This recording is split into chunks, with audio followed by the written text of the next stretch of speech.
2024 সালের 23 জুলাই থমথমে পরিবেশ বিরাজ করে সারা দেশে, যাকে বৈষম্য বিরোধী ছাত্র আন্দোলনের রক্তাক্ত জুলাই এবং কমপ্লিট শাটডাউন পরবর্তী এক ক্রান্তিকালীন দিন হিসেবে চিহ্নিত করা হয়। এই দিনে পূর্ববর্তী দিনগুলোর ভয়াবহ রাষ্ট্রীয় সহিংসতা ও দমন পীড়নের ক্ষতে দেশ যখন স্তম্ভিত, তখন একদিকে স্বৈরাচারী সরকারের আইনি কৌশল এবং অন্যদিকে আন্দোলনকারীদের প্রতিরোধ ও নতুন আলটিমেটামের মধ্য দিয়ে এক জটিল রূপ নেয়। আরও জানাচ্ছেন এমদাদুল হক খান।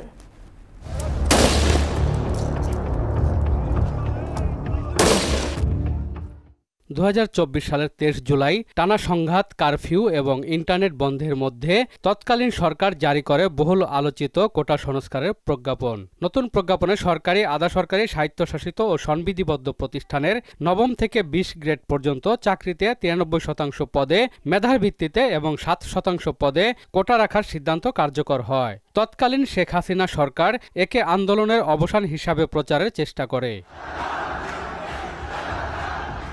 অন্যদিকে কোটা সংস্কারের প্রজ্ঞাপনকে আন্দোলনের শেষ ধাপ হিসাবে দেখেননি শিক্ষার্থীরা। বৈষম্য বিরোধী ছাত্র আন্দোলনের পক্ষ থেকে ঘোষণা করা হয় নতুন 4 দফা দাবি, যার মধ্যে ছিল সম্পূর্ণ ইন্টারনেট চালু, কারফিউ প্রত্যাহার, শিক্ষা প্রতিষ্ঠান ও আবাসিক হল খুলে দেয়া এবং আন্দোলনের সমন্বয়কদের নিরাপত্তা নিশ্চিত করা। 23 জুলাইও দেশ জুড়ে বলবৎ ছিল সেনা মোতায়েন সহ কঠোর কারফিউ। তবে ঢাকার পাশাপাশি বিভিন্ন জেলার পরিস্থিতি বিবেচনা করে দিনে কয়েক ঘন্টার জন্য কারফিউ শিথিল করা হয়। সরকারের নির্বাহী আদেশে এই দিনও সারা দেশে সাধারণ ছুটি বহাল ছিল।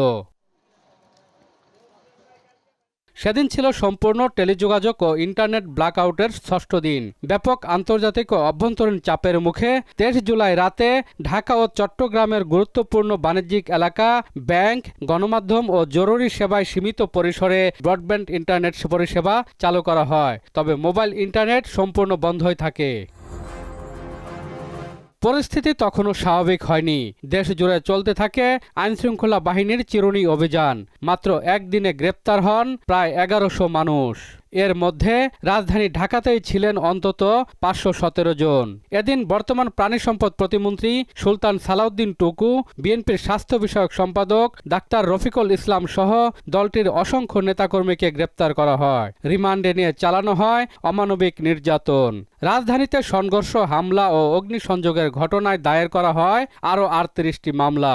সে সময় বৈষম্য বিরোধী ছাত্র আন্দোলনের অন্যতম 3 সমন্বয়ক আসিফ মাহমুদ, আবু বাকের মজুমদার ও রিফাত রশিদ নিখোঁজ ছিলেন। পুলিশের নির্বিচার গুলি এবং হেলিকপ্টার থেকে হামলার কারণে ঢাকার হাসপাতালগুলো ছিল লাশে ঠাসা ও রক্তাক্ত।